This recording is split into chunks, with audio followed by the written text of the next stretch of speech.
At exactly 11:59 p.m., they raised their glasses. Crystal glasses caught the light from the chandeliers. Champagne bubbled softly, like it was whispering secrets. Smiles stretched across their faces, wide, polished. Practiced, the kind of smiles people wear when they think they've already won. Someone tapped their glass with a spoon. Clink, clink. The room slowly went quiet. A laugh broke the silence. Then a voice said, casual and confident, "All right, everyone, let's make a toast." I felt my stomach tighten, and then they said my name, not with respect, not with warmth, not with gratitude. They said it like a punchline, like I was the joke everyone had been waiting for. Laughter rolled through the room, loud, careless, cruel. People leaned closer to each other, shaking their heads, smiling like they were sharing a secret I wasn't supposed to hear. In that moment, everything became clear. This wasn't a New Year celebration. This was an execution wrapped in champagne and fireworks. They thought I was finished. They thought I was weak. They thought I was standing there clueless, smiling politely, completely unaware of what they had done behind my back. They thought wrong. Because while they laughed, my phone was quietly recording every word. While they toasted, my lawyer was sitting just a few blocks away, watching the clock. While they counted down the final seconds of the year, I was counting something else. Evidence, timing, and patience. The countdown to midnight wasn't just about welcoming a new year. It was the countdown to the moment their perfect little world would collapse. And they had no idea it was already too late. A few months earlier, my life looked perfect from the outside. That's the funny thing about betrayal.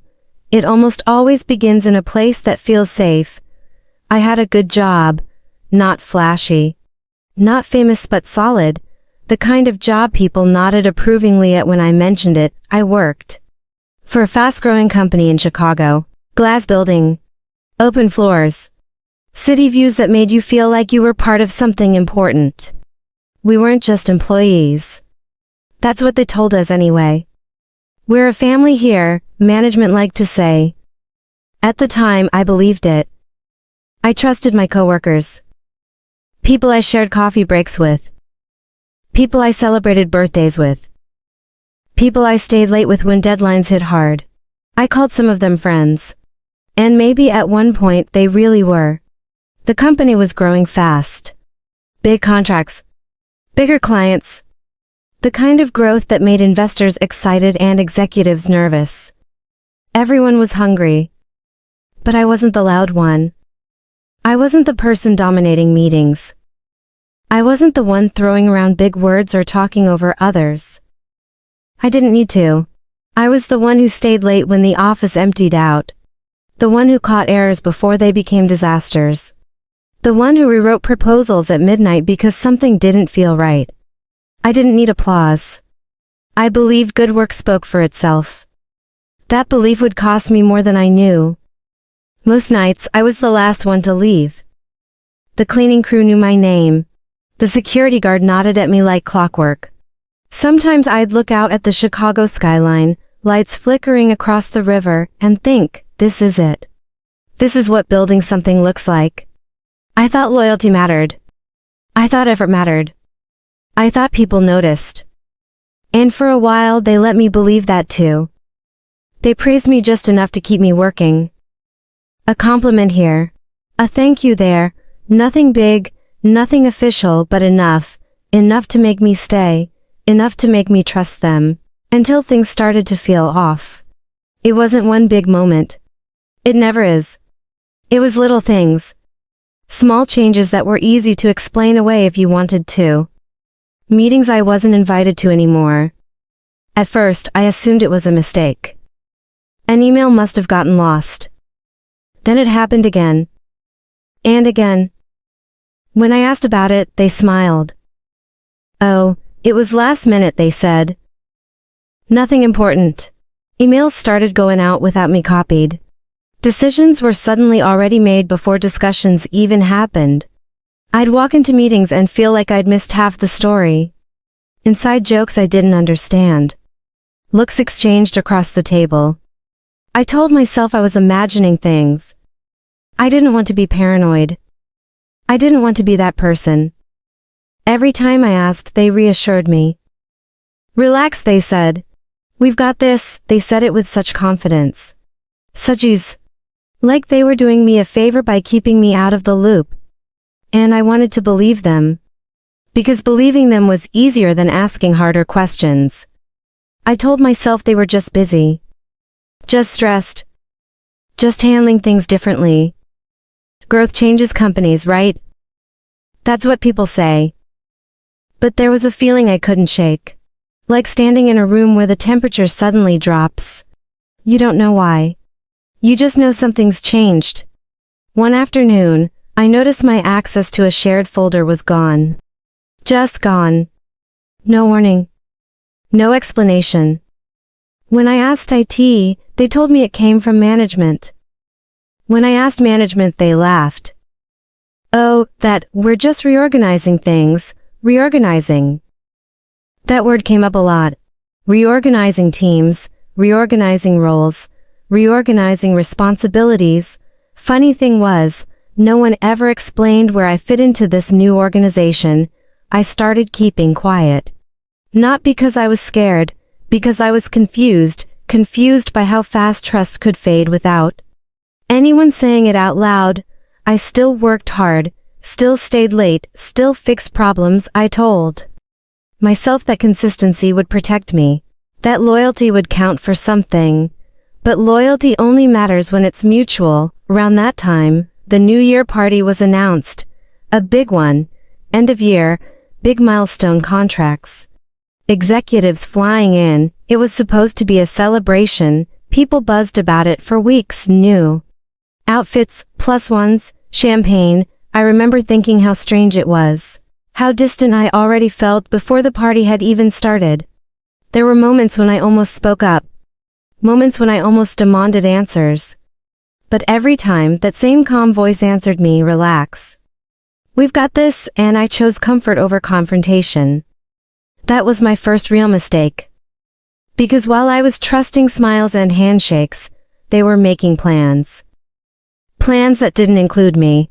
Plans that used my work without my name, my ideas without my permission, my loyalty without my consent. I didn't know it yet. But by the time the glasses were raised at that New Year party, they had already decided who I was. To them, and it wasn't a teammate, it was a liability. One night, I stayed late to finish a report. That alone wasn't unusual. Late nights had become part of my routine. But that night felt different. The office was quiet in a way that made every sound feel louder than it should have been. Most of the lights were dimmed automatically, leaving long shadows across the floor. The city outside the windows looked distant, almost unreal. The printer hummed softly behind me, page after page slid out, warm to the touch. I remember checking the time. Just past 9, everyone else was gone, or so I thought. I gathered my things slowly. Laptop, notebook, jacket. That's when I heard voices, low, controlled, careful, coming from the conference room down the hall. At first, I ignored them. People sometimes stayed late. Executives worked strange hours. But then I heard my name. It landed in the quiet like a dropped glass. I stopped moving. The voices weren't laughing this time. There was no joking. No casual tone. Just cold, measured words. The kind people use when they think they're alone. I took a step closer without realizing it. The door to the conference room was slightly open. Inside, the lights were still on. I recognized the voices immediately. People I had trusted. People who had smiled at me earlier that same day. One of them spoke first. Once the deal closes, we cut them out, no hesitation. No emotion. Just a statement. Another voice answered, calm and certain. They won't even see it coming. I felt my stomach drop. For a second, I wondered if I had misunderstood. Maybe they meant something else. Maybe there was another explanation, but then they kept talking, and there was no misunderstanding. They talked about timelines, about signatures, about transferring responsibilities. about moving things around quietly. They weren't just talking about pushing me aside, they were talking about using me, using my work, using my name, using my access, and when the moment was right, erasing me. One of them laughed softly. They trust us, someone said. They always do. That was the part that hurt the most. Not the betrayal, the confidence. They spoke like the outcome was already decided. Like I was a detail, a formality, a problem that would soon disappear. I stood frozen outside that door. My heart was pounding, but my body felt strangely calm. Every instinct told me to walk away, to pretend I hadn't heard anything. But my feet wouldn't move. They kept talking about how I handled the technical side better than anyone, how my reports were solid, how my work made everything look clean. That's why we need them until the end, one voice said. After that, they're dead weight, dead weight. I had never heard myself described that way before. Not by people I trusted. Not by people who had taken credit for my effort. They talked about a New Year announcement. About how everything would be official after that. A celebration. A clean break. One of them said, "They'll probably thank us afterward." The room went quiet for a moment. Then someone else said, "People like that always do." I don't remember how long I stood there. Seconds felt like minutes. Minutes felt like hours. At some point I realized my hands were shaking. Not from fear. From understanding. Everything made sense now. The missing meetings. The emails I wasn't copied on. The sudden changes. It wasn't chaos. It was strategy. I quietly stepped back before they could see me. My footsteps felt too loud on the carpet. I held my breath until I reached my desk. I didn't grab my things. I didn't rush out. I sat down. And I thought, that's the part people don't talk about. They think betrayal makes you explode. That it fills you with rage. But what I felt was clarity. Like a fog lifting. In that moment, something inside me went quiet. No anger. No panic. No tears. Just focus. They thought they were writing the ending. They thought the story was already over. They were wrong. Because now I knew. And knowing changes everything. I didn't confront them. I didn't send angry emails. I didn't demand answers. I did something much more dangerous. I listened. I watched. I remembered every word they said. Every name. Every date. Every detail as I walked out of the office that night. The city felt different, colder, sharper, but also clearer. I understood the game now. And for the first time since things started to feel off, I stopped trusting their smiles. And started trusting myself. They had made one mistake. They spoke too soon. They assumed I was harmless. They assumed I wouldn't notice. They assumed loyalty made me weak. Standing alone in that empty hallway, I made a quiet decision. If they wanted a clean ending, I would give them one.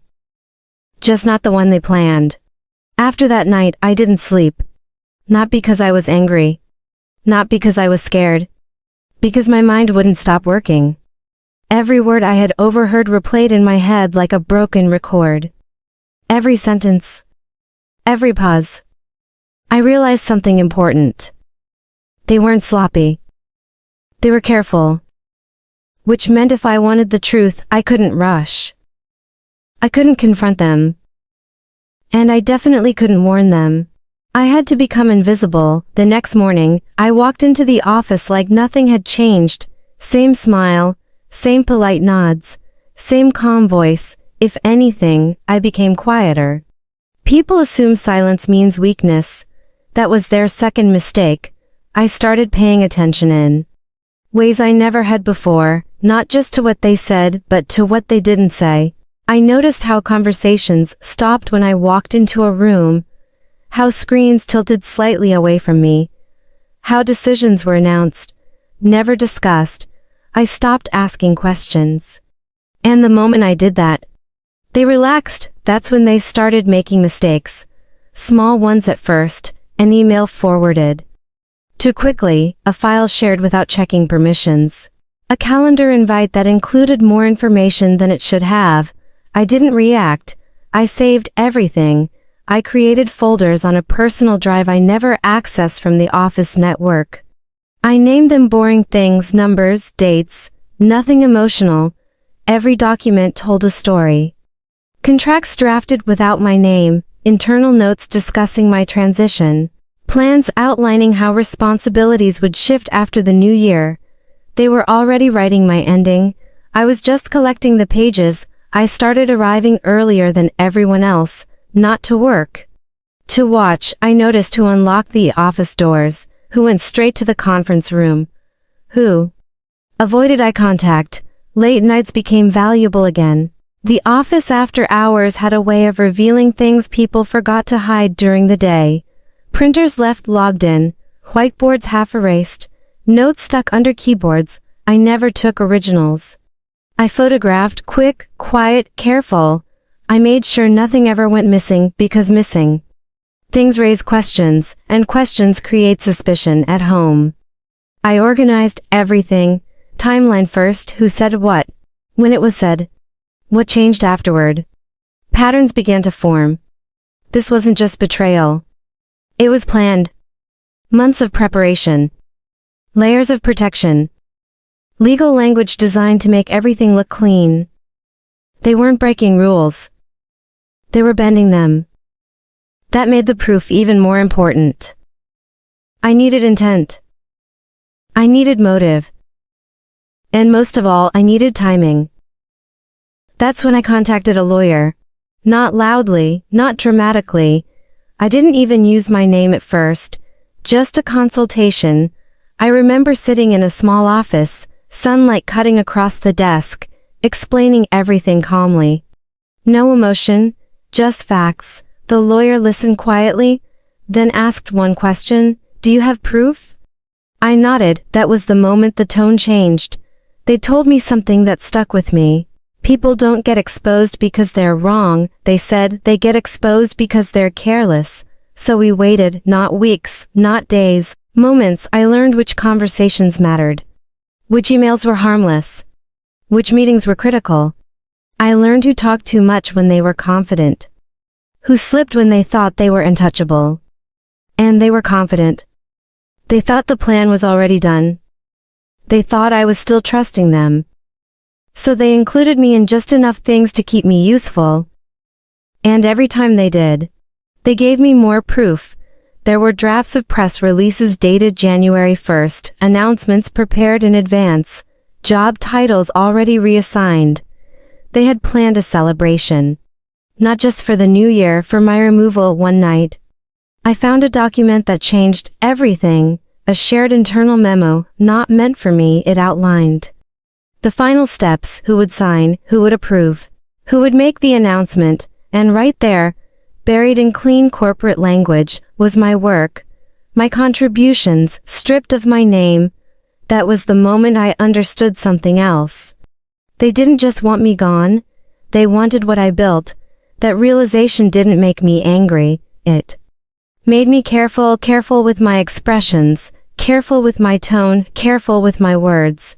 I started responding to emails slower, letting them think I was distracted, letting them underestimate me. Underestimation is powerful. It makes people lazy, and lazy people leave trails. By December, I had everything I needed.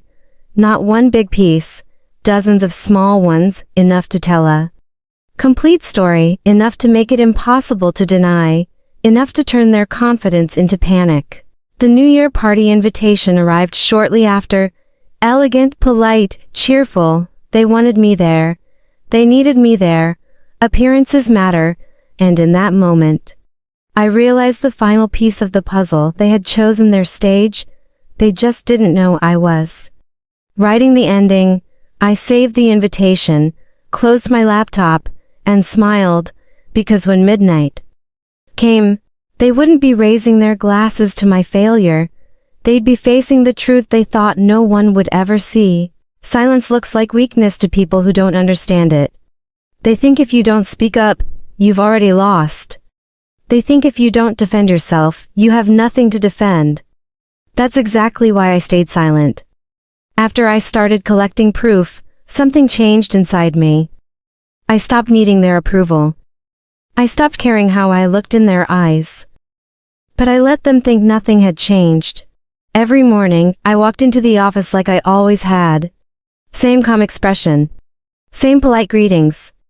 They mistook my calm for confusion. They mistook my patience for fear. And slowly, they started to mock me. Not openly. Not loudly. The kind of mockery that hides behind smiles. Comments made just loud enough for me to hear. Still working late, must be nice to have that much free time. Some people just don't know when to move on. They said it like jokes, and everyone else laughed. I smiled too. That confused them, it made them bolder. Meetings became uncomfortable. They'd talk around me, not to me. Decisions were announced without asking for my input. Then explained to me like I was new.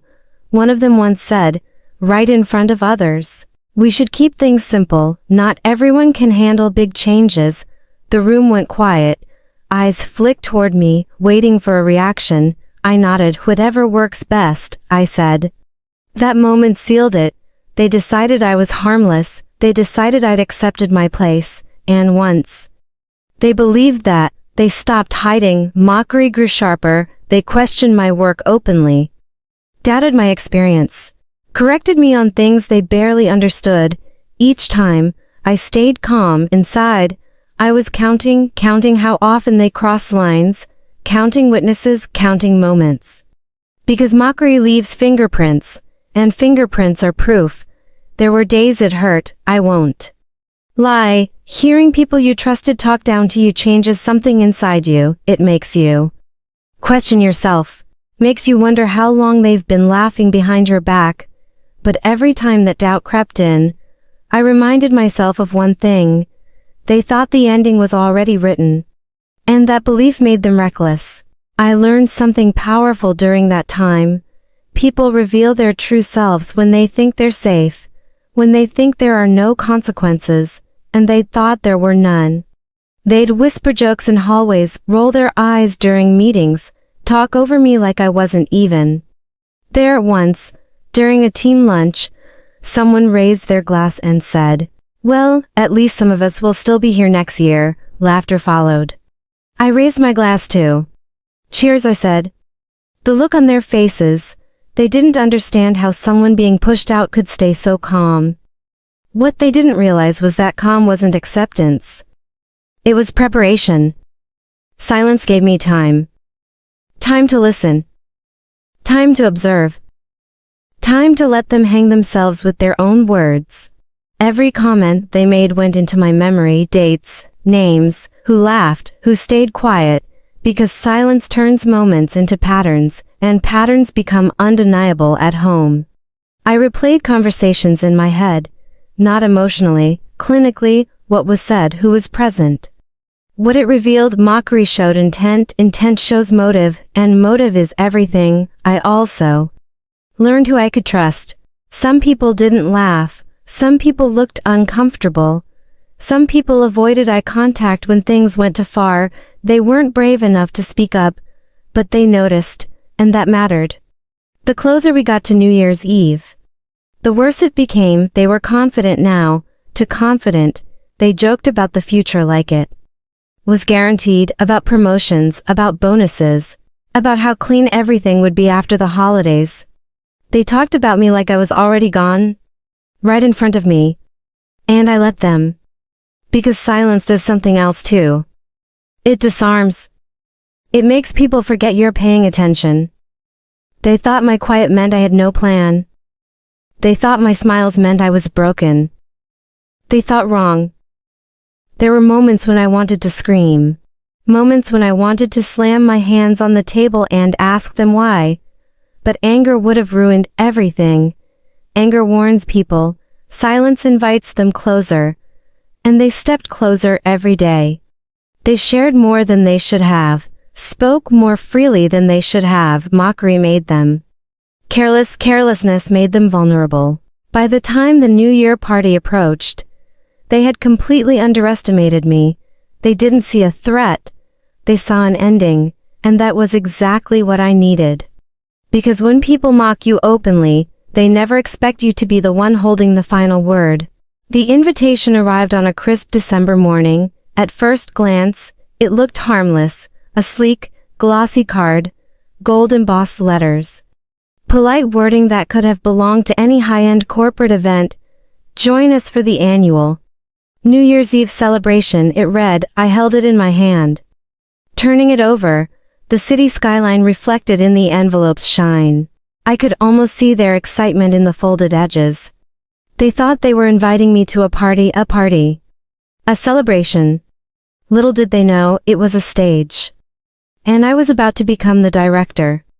I studied the invitation carefully. Not just the wording. Not just the sender. The time, the venue, the seating arrangements, all of it. Every detail told me something. They had planned this meticulously. Guests, food, cameras, speeches. Even the timing of the toasts.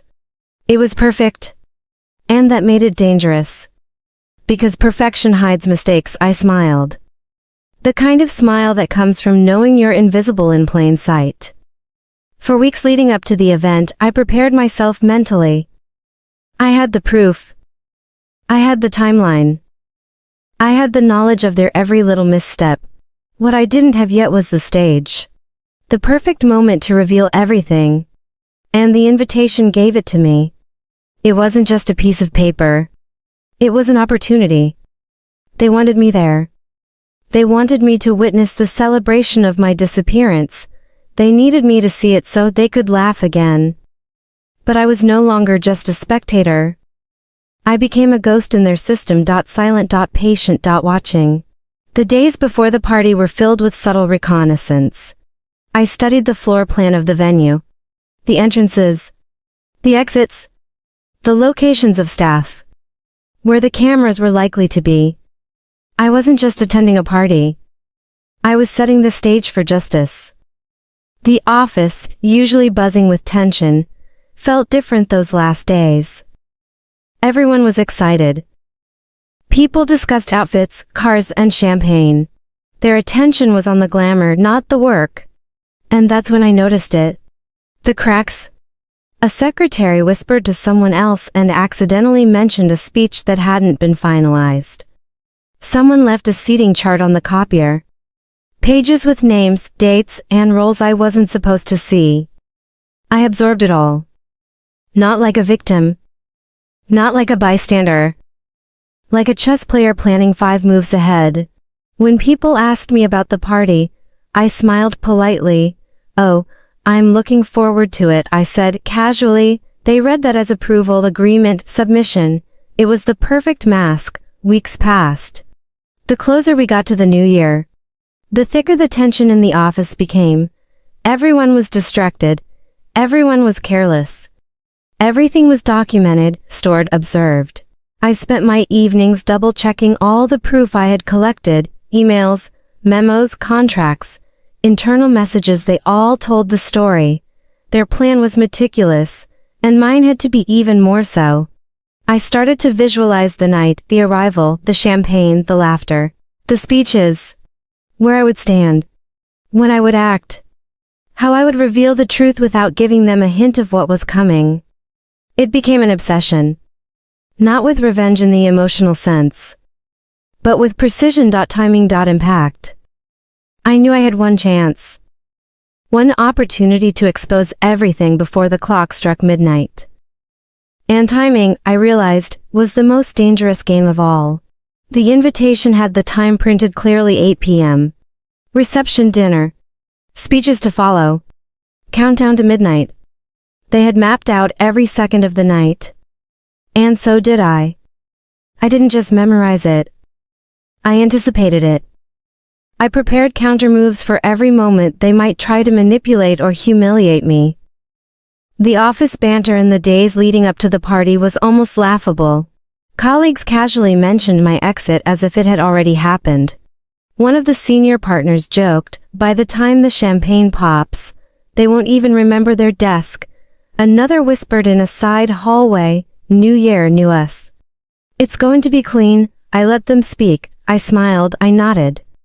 Every word they uttered, every expression became part of the map I was creating. Because people who mock are always careless, and careless people leave proof. I even rehearsed my own entrance in my head. The perfect balance of calm confidence and subtle intimidation. Not aggressive, not loud, just unshakable. I imagined their faces when the room realized they were no longer in control. When they understood that the person they had dismissed, mocked, and erased was standing right there, with everything they had tried to hide, ready to reveal it all. The invitation wasn't just a call to attend a party. It was a spotlight, and I had every intention of stepping directly into it. I made small adjustments to my own schedule. Arrived early. Scoped exits. Checked lighting. Confirmed who would be filming, who would be hosting, who would be seated where. It became almost ritualistic, each action measured, each observation noted, even the menu mattered. Timing of speeches, who would be giving toasts, everything was relevant, and then came the final. Days before the event, I started to refine the final proof packages, organized by theme, chronology, and severity.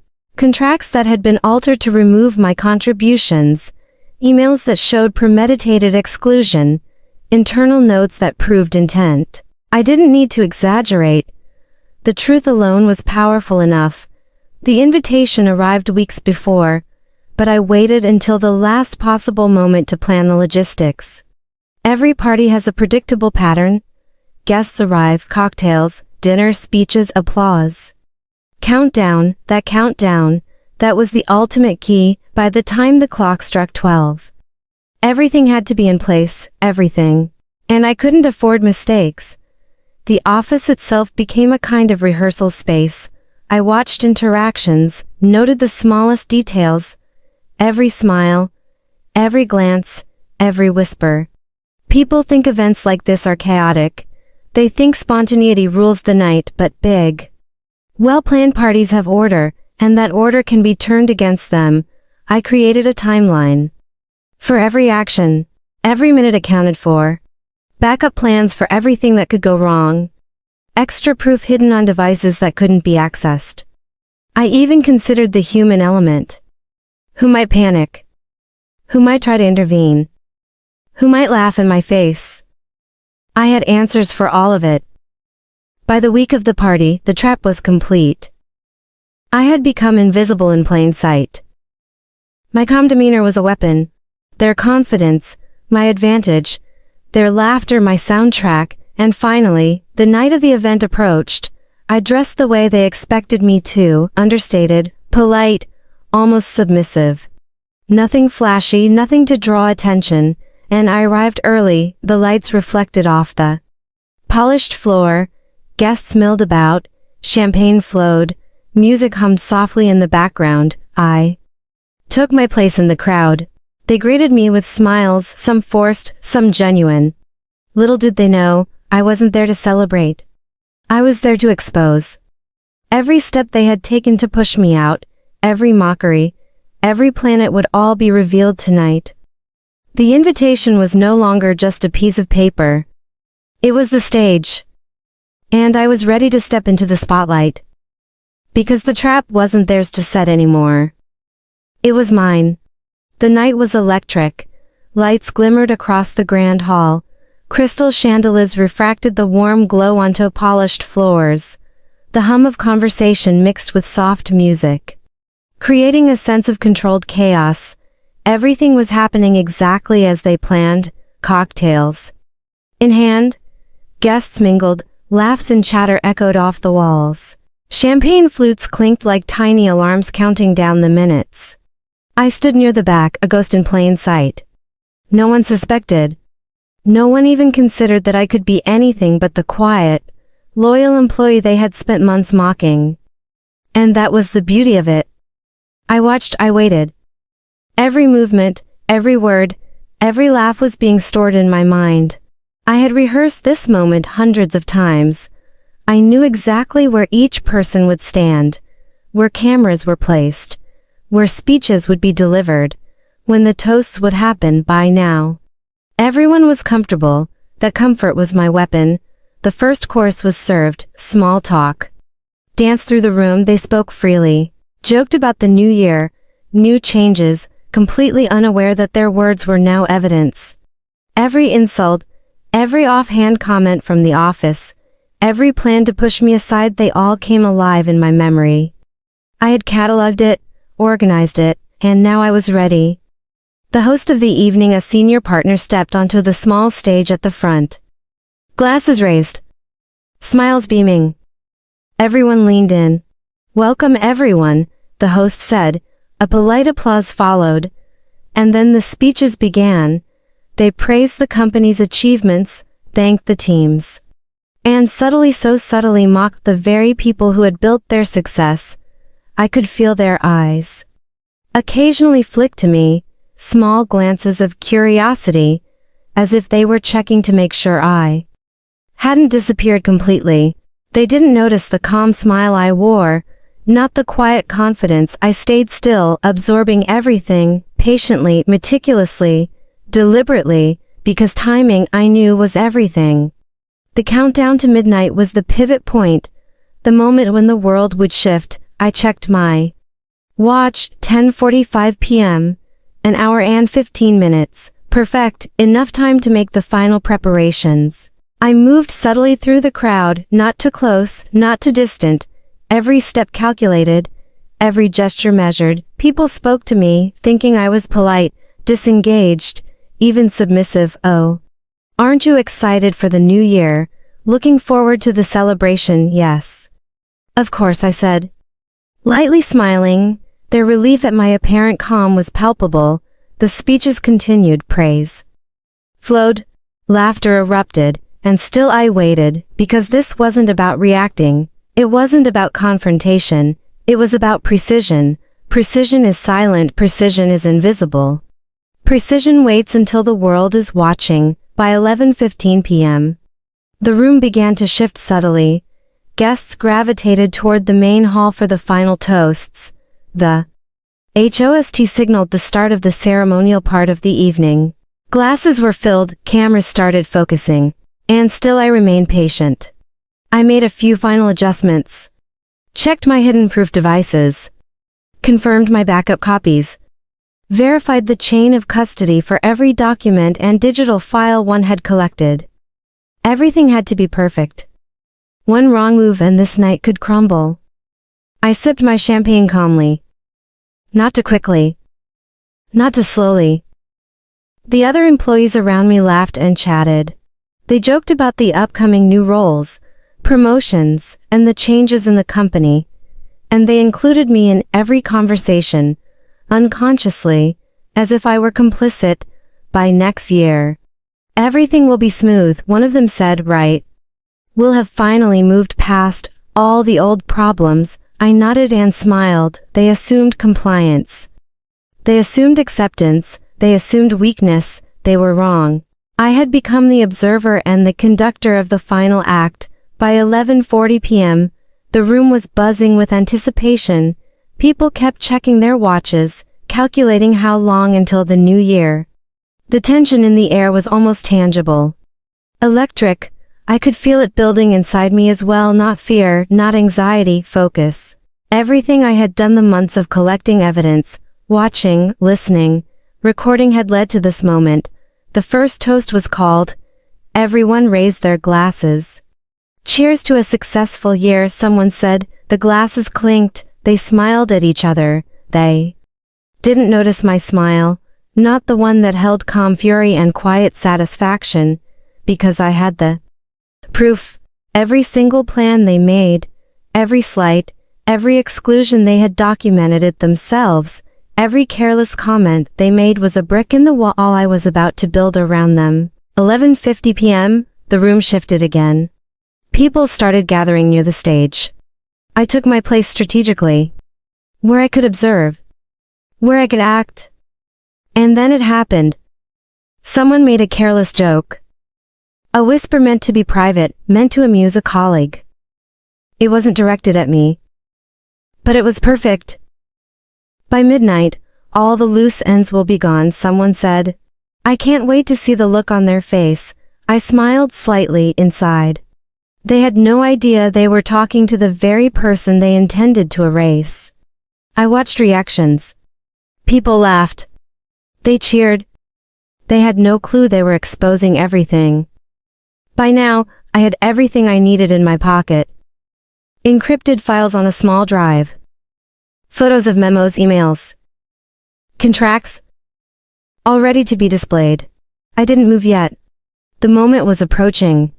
The perfect moment, 11:55 p.m. Just 5 minutes to the new year. The host signaled for the final toast. People raised their glasses. Here's to new beginnings, everyone cheered. Everyone smiled. And I did too. But not for the reason they thought. The moment of revelation wasn't impulsive. It wasn't emotional. It was deliberate. I counted the seconds. 11:57, 11:58, 11:59. People were leaning forward, anticipating the countdown. Cameras were focused on the host. Everyone expected fireworks, champagne, laughter, celebration, and then I acted. I tapped my glass lightly. Attention shifted, a pause, curiosity in the air, before we count down. I said calm, quiet, deliberate, there's something everyone needs to see. The room went silent. Eyes turned to me. Some smiles faltered. Some people leaned in, sensing the change in tone. I took a breath. Not to prepare myself, but to let them feel the weight of what I was about to reveal. I pulled out the first piece of evidence. Displayed it where cameras and guests could see. The murmurs began. People leaned closer. Faces that had been smug, confident, mocking, froze. They didn't expect this. Not at all. One by one, I presented the files, the emails, the memos. Every careless plan. Every mockery. Every calculated exclusion. All documented. All real. They had thought they were invisible. That no one would notice. That the truth could be hidden behind smiles and champagne. But the truth had a spotlight. And that spotlight was on me. 11:59, and the crowd was silent now. Shock rippled through the room. Some laughed nervously, some gasped, some just stared, frozen. The final piece of the plan was now visible. Every detail they had tried to conceal was laid bare. The countdown continued in the background, everyone still aware the new year was imminent, but their celebration had ended. I stepped back, letting the evidence speak. 12 o'clock a.m., the new year arrived, fireworks exploded outside the windows, confetti floated down, cheers erupted, but they were hollow. Their empire of mockery, carefully built over months, collapsed silently in the room. I smiled, not with triumph, not with malice, but with quiet satisfaction. They had underestimated me, they had mocked me, they had thought I was weak. And in the end, they had revealed themselves completely. The night ended. The laughter, the smiles, the mocking glances, they all disappeared into silence. I walked away from that party not with anger, but with clarity. Not with revenge in my heart, but with justice in my hands. What I realized through all of this is simple, yet powerful. People will underestimate you. People will mock you. People will try to erase your hard work and silence your voice. And sometimes, the world will seem stacked against you. But there's a truth they can't take away: your patience, your intelligence, your integrity. Collect your proof, observe quietly. And when the moment is right, let the truth speak for itself. Revenge isn't about violence or hatred, it's about restoring balance, exposing the lies, and reclaiming your own power. That night, I didn't just reveal their betrayal. I revealed something far more important, that no one can erase who you are or what you've built if you refuse to let them. And the lesson? Never let arrogance and cruelty blind you. Never underestimate the quiet ones. And never forget that the truth always finds its way to the surface even when people think it's hidden. Because when it does, it changes everything. Before you go, don't forget to do a few things. If you love this story, hit that subscribe button so you don't miss any of the next jaw-dropping revenge stories. Drop a comment below, tell me what you would have done in this situation. I love reading your thoughts and theories. And make sure to ring that bell icon so YouTube lets you know the moment a new story drops. Your support means the world, and it keeps the stories coming. Remember, stay alert, stay clever, and always watch the game behind the smiles.